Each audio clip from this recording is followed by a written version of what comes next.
I got a feeling like you were somehow connected to India. Ideally, when I'm just got very surprised that you told Paramahamsa Yogananda, the great gurus, one of the great gurus of India, and Yeah. the importance of yoga, which you are practically applying in your career, in your life. So that's incredible. And what is your take? Oh man, I mean, I don't have a father, so when you're a young kid, a young man, how do you know how to shave? Who teaches you that? You know, who teaches you how to cut your hair? I mean, I don't have a brother or sister, and when I was young, my friend from Thailand taught me how to do Swami Vishnu Devananda and Swami Simananda, the Hatha Yoga, and but he taught me in the living room in a house when we shared the house together in school, you know. And so when I was a kid, I started to have intense yoga experiences, and I had a Kundalini experience. Okay. And I didn't have anybody to talk to about it. I mean, you know, who do you talk to about it from California? And so I looked at Indian books to understand what was happening to me, because I was just some random kid from California who has like a very hot sensation from the Shumshumna column into your brain, you know. And I'm like, what am I supposed to do about this, you know? And so I read about Paramahamsa Yogananda. I Google, like, you know, Kundalini. There's a Gopi Krishna. He wrote a book called Kundalini. There's a lot of Indian spiritual guides, but it's the Indian cultural tradition, right? You can't read about it from some other country. There's like German people that interpret it, you know? So I went to the Paramahansa Yogananda Center in Los Angeles, actually. I read the book, first of all, Autobiography of a Yogi, and I was fasting when I read the book. I stayed home and I fasted for 2 days, 2 whole days, and I read the book in 2-3 days, and you know, I'm like blown away, like, you know, because I feel like these things are so true, what he talks about, but you know, they don't teach us in school any of these things, and you know, and like, how do you take these concepts and put them into an artistic practice? This is it's very complicated, because the spiritual practice in India is oftentimes isolated from society. You go to an ashram, or you go off like a sadhu by yourself, sadhu, and you know. But how do you bring the spiritual practice into art? Because that's Daily where. life. That's right. And how do you make art with it? Because that's where you change other people. It's not like, I don't believe now that, you know, we have to have like sessions where we need an ashram and followers, devotees. I think that where we take our spiritual teachings is through cinema or through art. In my case, it's through cinema. It's through movies. And so, what do I want to teach? What do I want to say? What do I have to say about the world? Why should I be somebody? Should other people listen to me? You know, and I think, like, you know, if you're dedicated and you read a lot and you have an understanding of humanity, you know, that's what cinema is about. It's about relationships, you know. But it's about two people or more having a relationship. That's what makes it different from a novel or a painting or a piece of music or a piece of dancing, you know. But cinema is it's never about one person and their existence isolated from the rest. It's about how they connect to at least one person. And as humans that experience cinema, we want to see how that relationship grows and evolves. So my question was, how do you take cinema and spirituality? Because, you know, this book by Paramahansa Yogananda was written over 50 years ago, 80 years ago, you know. So how do we make it contemporary? You know, that's a big question. So it's like since India is a spiritual country, so we all, as you said, like this is also become, the spirituality is also become a different stream. Like everyday people are not practicing that often. Right. So it's like this is very incredible, because you are as an artist. Basically, you're an artist, so that artist is concerned about the humanity. That is basically in the shorter level. It's a concern about the fellow beings.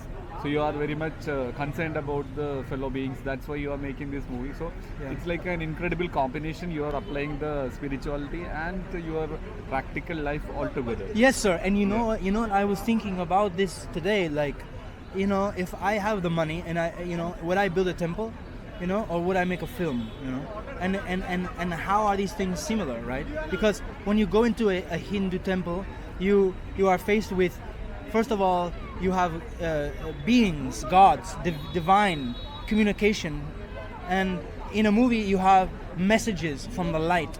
Yeah. You have Yeah, they have exactly. a similar relationship.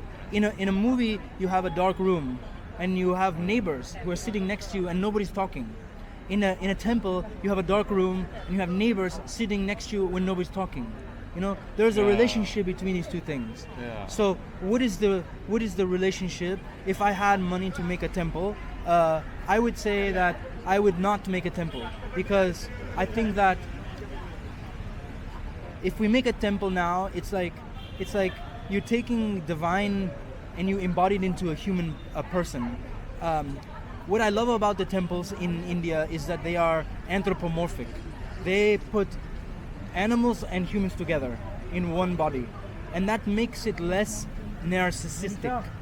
The human narcissism, we are such narcissistic people oftentimes, like if you give a little bit of power to somebody, they will just take it, like Elon Musk or whoever, and they want more attention, and they don't stop.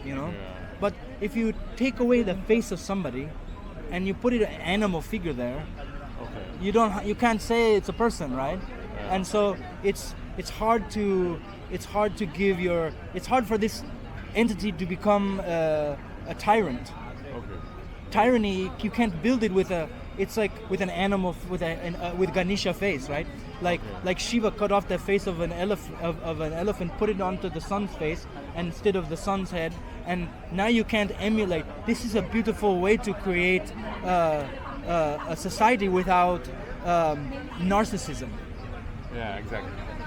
Yeah, and basically, I just want to ask you how you came up with this kind of a narrative style to tell this idea. So the basic thing, you are against the odds of the humanity, like, so in a practical level. So how you came to narrate this story like this, kind of a mix of reality and fantasy, like it's a super blend. How you came? Yeah. Well, yeah, it's very difficult. I couldn't even tell you, man. I mean, this is my first movie, my first feature film. When I was writing it, I was reading a lot of non-fiction books. I was reading more non-fiction than fiction. And when you're writing, I'm taking ideas from different scenes. I mean, I'm taking different ideas from different books, and I'm building scenes with ideas from non-fiction books. And then it's like when I was writing the script every day, I was doing yoga. It was in pandemic, Okay. and I was living by myself, and I had 2 months of living and so much time by myself. And you can get into a place. I couldn't leave the house. I don't know how it was in India. In Buenos Aires, you cannot leave the house. Like you can go to the store and back, but that's it. So you have a lot of free time. Okay.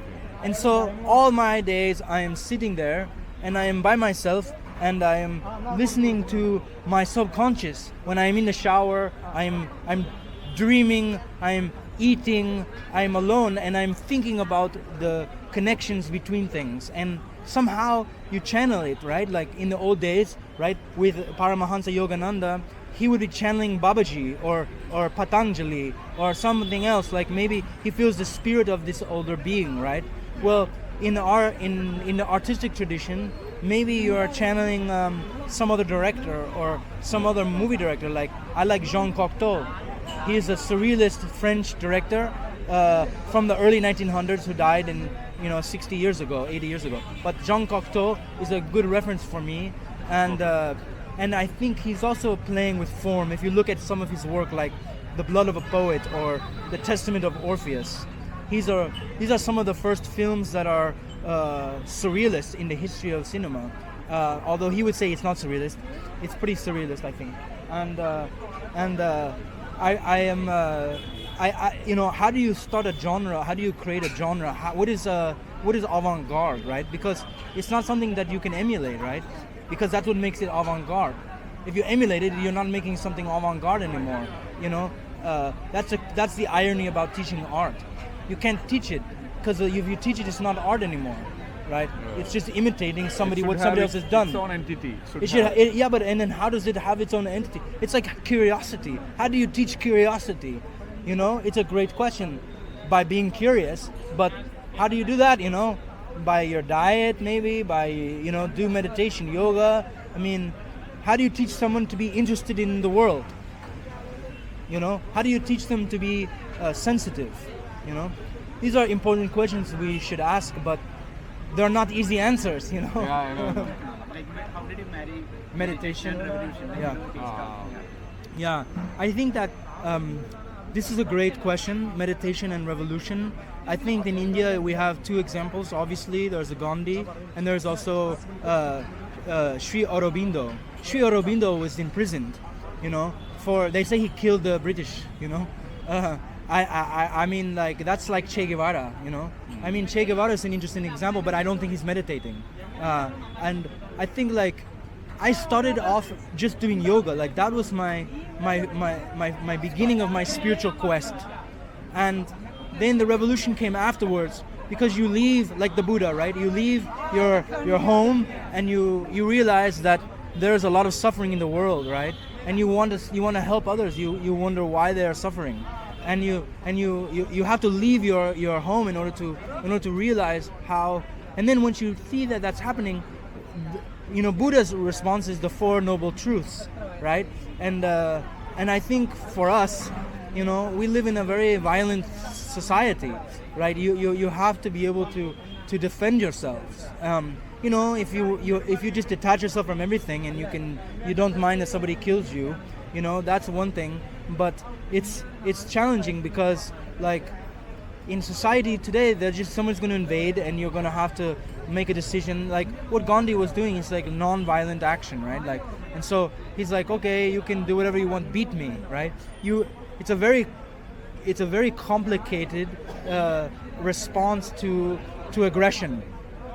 I think that meditation helps you to become focused and courageous, to embrace that potential political persecution. In Argentina, I do a lot of graffiti, actually, and I was moved by a U.S. artist named Basquiat, Jean-Michel Basquiat, who would go out and graffiti political phrases like Egyptians, the ancient Egyptians, right?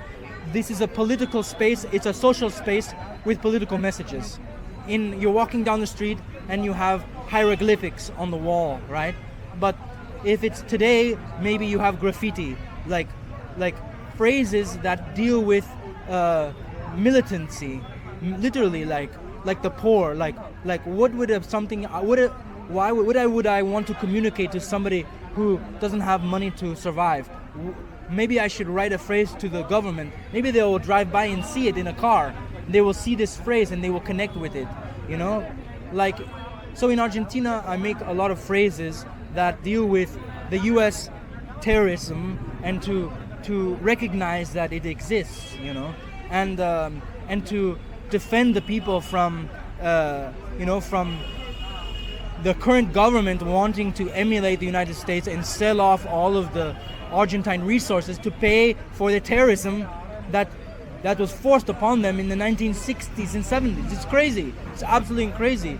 So, meditation gives you the courage sometimes. If it's, it should give you courage if that's what you were looking for, to confront times of resilience and political oppression. Right. Because you realize that what's the worst case that could happen? You could die, right?